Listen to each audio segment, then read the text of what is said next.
Dear students, मैं doctor C N Verma, associate professor department of zoology, government Lohia college Churu. आज का अपना टॉपिक है एम्ब्रियोलॉजिकल एविडेंसेस। पिछले वीडियो के अंदर अपन ने एनाटॉमिकल एंड मॉर्फोलॉजिकल एविडेंसेस पढ़े थे। आज अपन पढ़ रहे हैं एम्ब्रियोलॉजिकल एविडेंसेस। ठीक है, इवोल्यूशन हुआ है या नहीं हुआ है उसका प्रमाण देने के लिए अपन यहाँ पर पढ़ रहे हैं आज एम्ब्रियोलॉजिकल एविडेंसेस।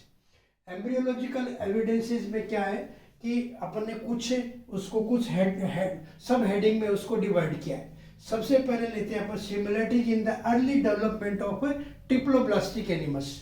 जो ट्रिप्लोब्लास्टिक एनिमल्स है जिसमें एक्टोडर्म, एंडोडर्म और मीजोडर्म तीनों लेयर पाई जाती है, उनको अपन बोलते हैं ट्रिप्लोब्लास्टिक एनिमल्स। और वो आते हैं प्लेटिहेल्मिन्थेस से लेकर के मेमेलिया क्लास तक के सारे जंतु है वो ट्रिप्लोब्लास्टिक है। तो किंगडम जो एनिमेलिया है उनके अधिकांश सदस्य यहाँ से प्लेटिहेल्मिन्थेस से शुरू होते हैं और वो मेमल्स तक का ट्रिप्लोब्लास्टिक एनिमल है। इन ट्रिप्लोब्लास्टिक एनिमल्स के अंदर जब अपन अर्ली डेवलपमेंट देखते हैं, एम्ब्रियो का एम्ब्रियोनिक डेवलपमेंट जब देखते हैं तो अर्ली एम्ब्रियोनिक डेवलपमेंट देखते हैं तो वो क्या सारा का सारा सभी के अंदर एक जैसा है। देखिए, सभी के अंदर फर्टिलाइज्ड एग बनता है, जाइगोट बनता है। जाइगोट के बाद में जाइगोट में क्या होता है, क्लीवेज की क्रिया होती है और उसके बाद में मोरुला बनता है और मोरुला से ब्लास्टुला और ब्लास्टुला से गेस्टुला, सभी के अंदर गेस्टुला तक के स्टेट्समेन। गेस्टुला में बाद में आगे जाकर के 3 लेयर बन जाएगी, एक्टोडर्म, एंडोडर्म और मीजोडर्म। और इन तीनों लेयर से सभी के अंदर है वो लगभग सेम प्रकार के ऑर्गन्स बनते हैं और उसके बाद में अलग अलग एनिमल्स के अंदर है वो इनका आगे डेवलपमेंट है वो डाइवर्ज हो जाता है। तो कहने का मतलब है कि सभी में प्लेटिहेल्मिन्थेस से मेमल्स तक अपन देखें तो सभी के अंदर जाइगोट, मोरुला, ब्लास्टुला और गेस्टुला लगभग यही स्टेजेस होती है। तो इसका मतलब है कि सभी के अंदर सेम प्रकार का अर्ली एम्ब्रियोनिक डेवलपमेंट होता है और सेम प्रकार का अर्ली एम्ब्रियोनिक डेवलपमेंट अगर सभी जंतुओं में एक जैसा होता है, लगभग जंतुओं में एक जैसा होता है, इसका मतलब ये होगा कि इनका सभी का है वो एंसेस्टर जो है वो पूर्वज है वो एक है, जिसमें ये सारी की सारी स्टेजें पाई जाती थी और तभी आज वो स्टेजेस सारी की सारी आज भी अर्ली डेवलपमेंट के अंदर देखने को मिलती है। तो इसका मतलब अर्ली डेवलपमेंट में जब सिमिलरिटी है तो वो अपने को एक तरीके से इवोल्यूशन का प्रमाण है कि इन सभी जंतुओं का एंसेस्टर सेम है, यानी कॉमन एंसेस्ट्री को शो करता है। सेकेंड अपन लेते हैं early embryonic development in vertebrates. वो अर्ली डेवलपमेंट ट्रिप्लोब्लास्टिक में था, यहाँ पर अपन एम्ब्रियोनिक डेवलपमेंट देख रहे हैं किसमें, वर्टिब्रेट्स में। वर्टिब्रेट्स में अर्ली एम्ब्रियोनिक डेवलपमेंट देख रहे हैं, या यूं कह सकते हैं कि resemblance in the vertebrate embryo. जो वर्टिब्रेट के अंदर जो एम्ब्रियो होते हैं उन एम्ब्रियो की जो स्टेजेस होती है वो लगभग है वो सेम होती है। एट ए ग्लांस अपन उसको अगर देखते हैं तो उसको डिफरेंशिएट नहीं कर पाते हैं कि ये किसका एम्ब्रियो है। जैसे देखिए, यहाँ पर अपन ने कंप्लीट डायग्राम नहीं लिया है, वो बुक्स के अंदर आपको कंप्लीट डायग्राम मिलेगा। यहाँ पर अपन ने एम्ब्रियो बनाया है। देखिए, ये फिश का सैलामेंडर, टोर्टोइज, पिजन, पिग, इसी तरीके से आगे आप रेबिट है, कैट है, मेन का बना सकते हैं। तो जैसे अगर अपन फिश का देखें तो ये देखिए, ये पहली स्टेज, ये बाद में सेकेंड, ये थर्ड, ये फोर्थ और ये फिफ्थ। ये किसका, फिश का, सॉरी फिश के अंदर पहला, उसके बाद में ये और उसके बाद में उसका अडल्ट एम्ब्रियो बनेगा। सैलामेंडर में देखेंगे तो स्टार्टिंग में अर्ली एम्ब्रियो, उसके बाद में ये और उसके बाद में अडल्ट। तो इस तरीके से ये प्रत्येक एनिमल की डेवलपमेंट स्टेजेस है।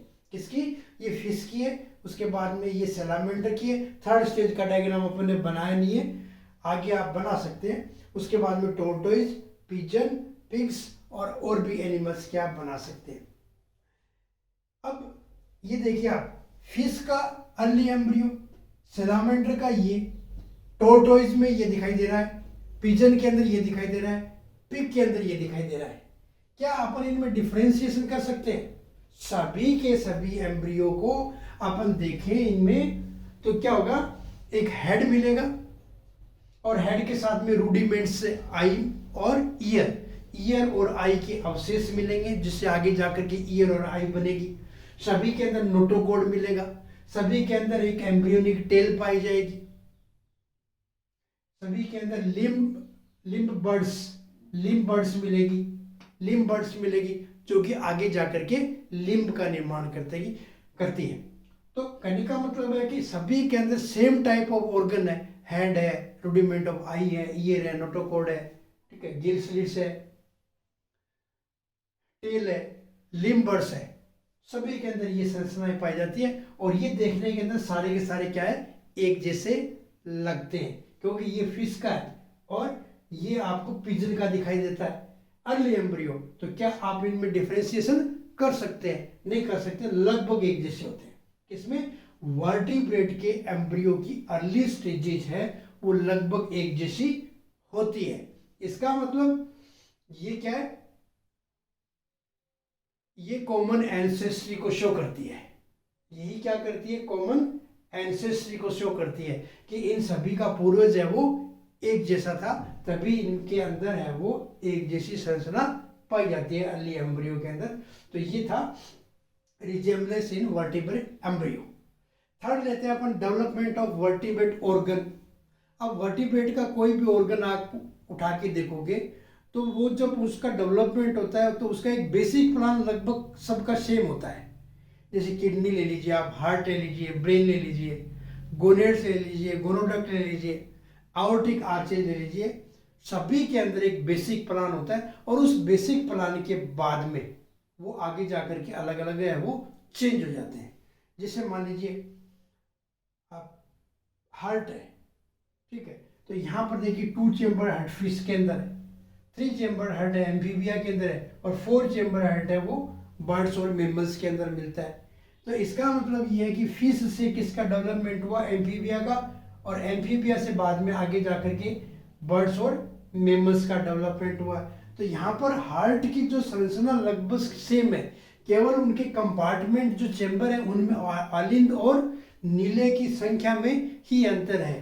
तो इस प्रकार से अपन ये कह सकते हैं कि जो ऑर्गन का डेवलपमेंट है वो सभी के अंदर एक बेसिक प्लान है, लेकिन बाद में अलग अलग जंतुओं में अलग अलग है वो डिफ्रेंशिएट होता हो गया। तो ये एक तरीके से कॉमन एंसेस्ट्री शो करता है। उसके बाद में आता है अपन एक हेडिंग कहते हैं recapitulation theory and biogenetic law. Recapitulation theory पहले दी गई थी, बाद में उसका नाम चेंज कर दिया गया था biogenetic law.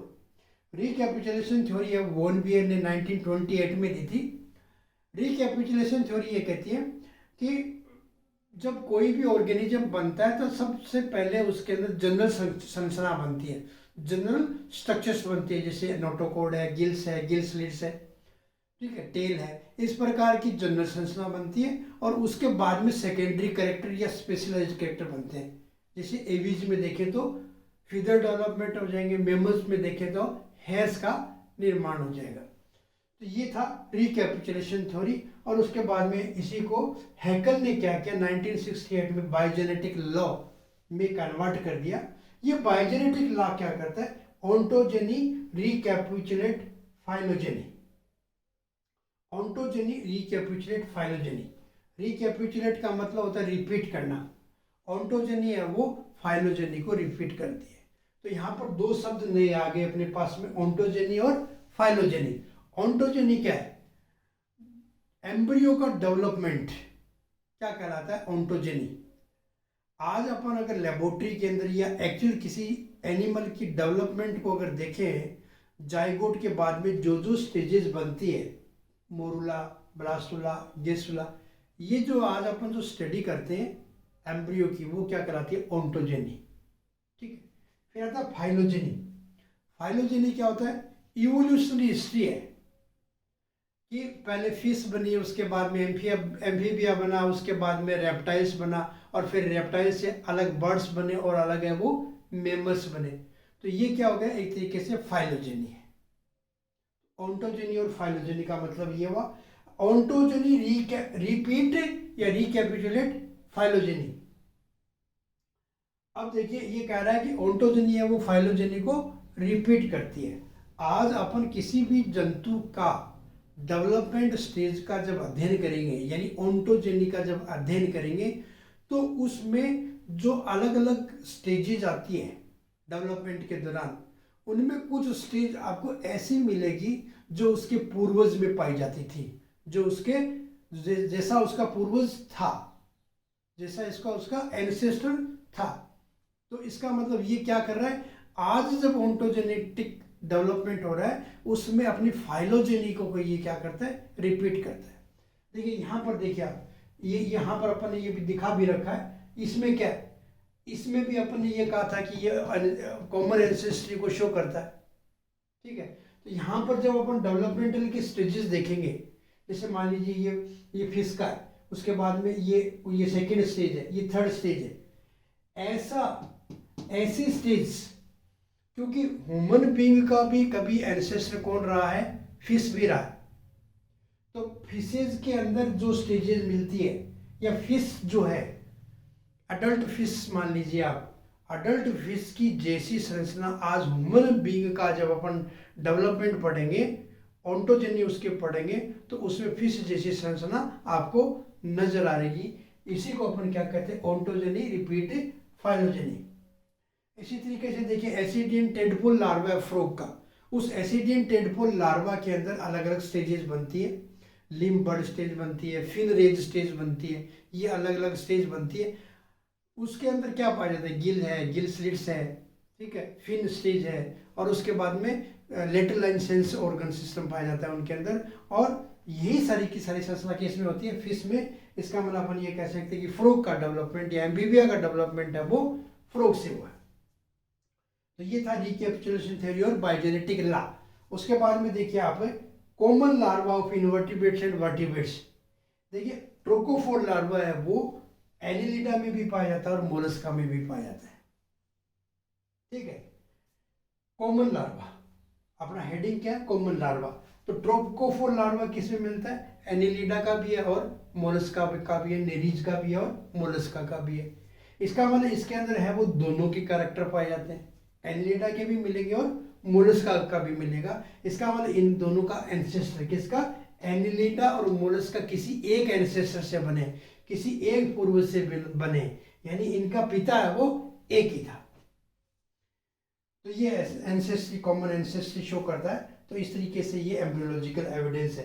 एमोसिट larva of cyclostomata resembles with amphioxus. Amphioxus की आप स्ट्रक्चर देखेंगे, मैंने पीछे वीडियो भी बनाया इनके। एम्फियोक्सस की जब आप संरचना देखेंगे तो वो साइक्लोस्टोमेटा क्लास जो है, कोर्डेटा के अंदर जो साइक्लोस्टोमेटा क्लास है उनमें पाए जाने वाले जो जंतु है, कौन सी, लैम्प्री, उनका लार्वा कौन सा है, एमोसिटस लार्वा। उस एमोसिटस लार्वा की स्ट्रक्चर बिल्कुल एम्फियोक्सस के जैसे होती है।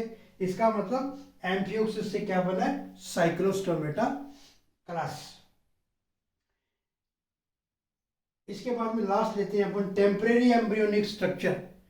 टेम्परेरी एम्ब्रियोनिक स्ट्रक्चर देखिए आप, जो पक्षी होते हैं उनकी जो बीक होती है उसके अंदर टीथ नहीं होते, लेकिन कई बार अपने को उसमें टूथ बीड्स मिलते हैं। किसमें, कई बार नहीं, हमेशा।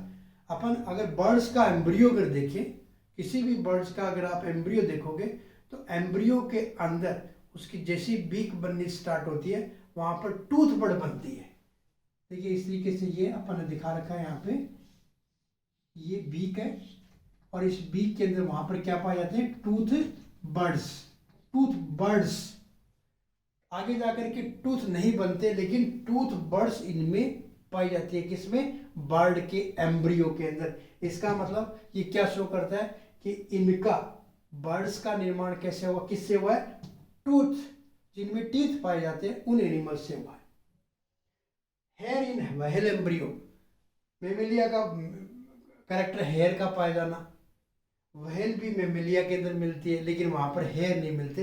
लेकिन अगर आप उसका लार्वा देखोगे, उसका एम्ब्रियो देखोगे, सॉरी लार्वा नहीं एम्ब्रियो देखोगे, तो उस एम्ब्रियो के अंदर आपको हेयर नजर आएंगे। इसका मतलब व्हेल का निर्माण किसी मेमल्स, फोर फुटेड मेमल्स से हुआ है जिसके अंदर हेयर्स पाए जाते थे। इसी प्रकार से गिल स्लिट्स और टेल इन ह्यूमन एम्ब्रियो। तो ह्यूमन एम्ब्रियो के अंदर गिल स्लिट्स भी पाए जाते हैं और टेल भी पाई जाती है, लेकिन अब उसमें नहीं है। तो ये सारी की सारी चीजें इस तरीके के कैरेक्टर का पाया जाना क्या है, शो करता है, कॉमन एंसेस्ट्री को शो करता है। तो अपने पास में ये एविडेंसेज है इवोल्यूशन के, जो अपन के एम्ब्रियोलॉजिकल एविडेंसेज है जो ये प्रूव करते हैं कि नहीं इवोल्यूशन हुआ है। तो इस प्रकार से ये अपन ने आज जो पढ़ा वो क्या है, एम्ब्रियोलॉजिकल एविडेंसेज। नेक्स्ट वीडियो के अंदर अपन लेंगे पैलिएंटोलॉजिकल एविडेंसेज फॉर इवोल्यूशन। थैंक्स।